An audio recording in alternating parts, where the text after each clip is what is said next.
Hello everyone, magluluto ako ng munggo. Ang aking munggo is 1 cup.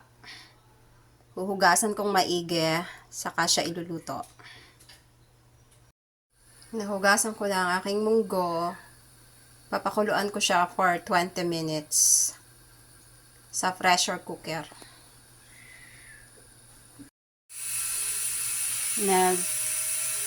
Kukulo na po yung aking pressure. Mag-start na ako mag-timer for 20 minutes. Ito yung baboy na pang sahog ko. Hinugasan ko ng maigi, papakuluan, itatapon yung unang kulo. Saka pa siya igigisa. Malambot na ang aking baboy, igigisa ko na lang.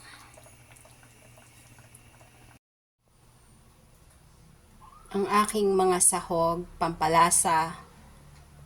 Ang aking luya is in-smash, tapos chinap-chop ko lang ng pino. Hinugasan ko maigi yung luya.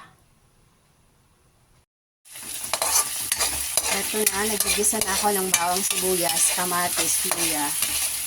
Nilagyan ko na rin ng flour, shrimp cube. Papagisahin lang, saka ilalagay yung munggo. Ilalagay yung baboy, tapos munggo.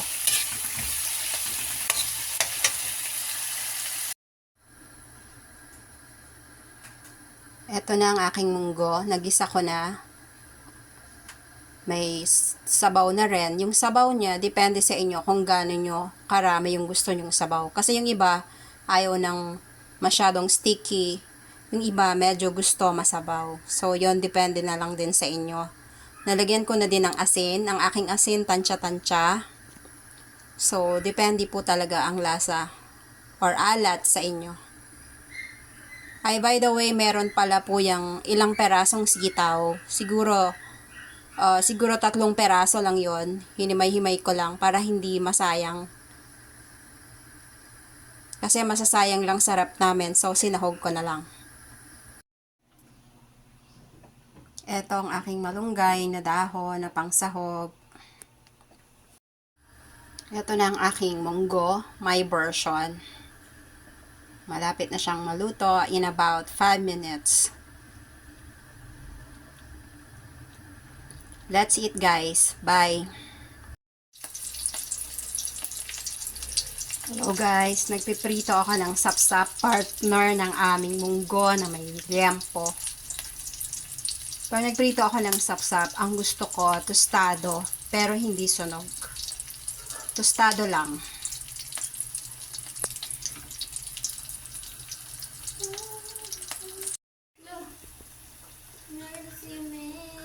Ito na ang aking sapsap. Toasted na. Pwede nang hanguin, pwede nang kumain. Kain tayo. Thanks for watching. Bye.